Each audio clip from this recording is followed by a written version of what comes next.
The Riot on the Lake, Cleveland's 1979 World Series of rock show gone mad.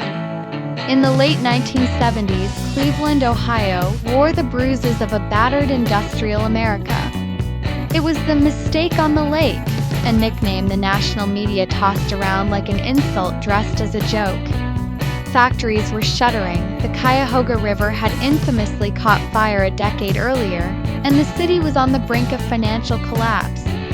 But for all its rust and ruin, Cleveland still had one thing that gave it swagger: rock and roll. This was the city that played host to Alan Freed's Moondog Coronation Ball, considered the first rock concert ever. It was a rock town through and through. And by 1979, Cleveland had a new musical crown jewel, the World Series of Rock. Held at the cavernous Cleveland Municipal Stadium, these mega concerts were not just events. They were thunderous, all-day spectacles, combining headlining acts with combustible crowds, heavy drinking, drugs, and an almost guaranteed undercurrent of chaos. But the July 28, 1979 edition would go down in history not as a celebration of music, but as a warning shot. This is the story of when a concert became a riot, when rock and roll broke loose, and when Cleveland stared into the flames of its own musical mayhem. The World Series of Rock had already earned a reputation as being part festival, part battlefield. In 1979, promoter Belkin Productions was looking to go bigger than ever. The summer show on July 28 featured a killer lineup: Aerosmith, Ted Nugent, Thin Lizzy, AC/DC, and Journey. It was a hard rock dream team, the perfect soundtrack for a blue-collar city with something to prove. Ticket prices were cheap, $12.50 for an all-day rock marathon. The stadium opened its gates at 9 a.m., but the lines had begun forming the night before. Camped-out teens, drifters, bikers, and music lovers flooded the stadium parking lots. Some were there for the music. Others were there to party like it was their last summer on Earth. The event promised loud music, cheap thrills, and zero inhibitions. But behind the scenes, city officials were already bracing for impact. Cleveland police knew the drill. Previous World Series shows had involved fights, fires, overdoses, and hundreds of arrests. This one, they feared, might be worse. And it was. By the time AC/DC hit the stage at midday, the stadium was a melting pot of sweat, alcohol, marijuana smoke, and raging hormones. There were over 80,000 people, many of them packed tightly into the general admission area on the field, a sea of shirtless bodies and matted hair. Security was a joke. Some gate entrances had been rushed. People were hopping fences, sneaking in with fake tickets, and bypassing checks entirely. Inside the stadium, rules were being ignored with reckless abandon. Beer cans and joints were passed hand to hand. Some concertgoers openly carried bottles of liquor.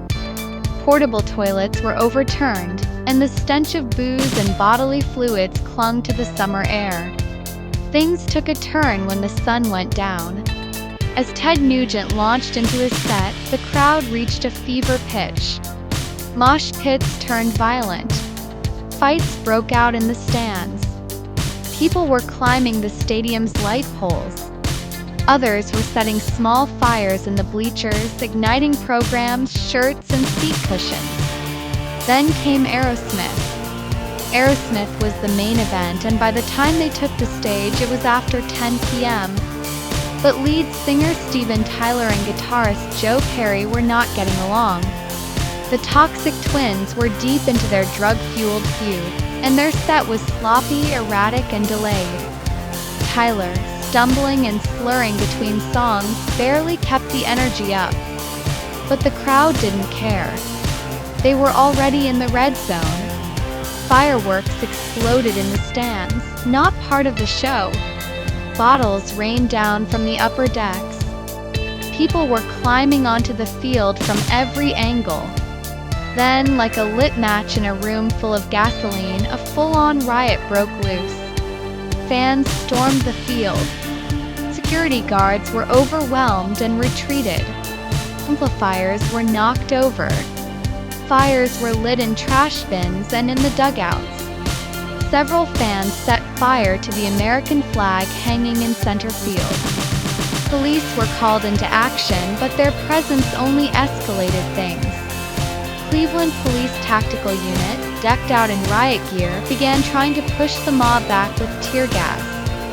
But the smoke just blended with the haze of marijuana and fireworks already hanging in the air. One officer later described the scene as something out of a war zone. Municipal Stadium was never designed to handle this kind of anarchy. Designed for baseball, not battle, it had become a steel and concrete pressure cooker, and that night it blew its lid. Fans ripped up seats and used them as weapons. The grass on the field was torn up and lit on fire. Makeshift weapons, from guitar stands to beer bottles, were everywhere. People were bleeding, bruised, some unconscious. Ambulances couldn't get in. Medical tents were swamped. In one of the more surreal scenes, a half-naked man climbed the stage tower and dangled like a mad prophet, shouting nonsense over the crowd.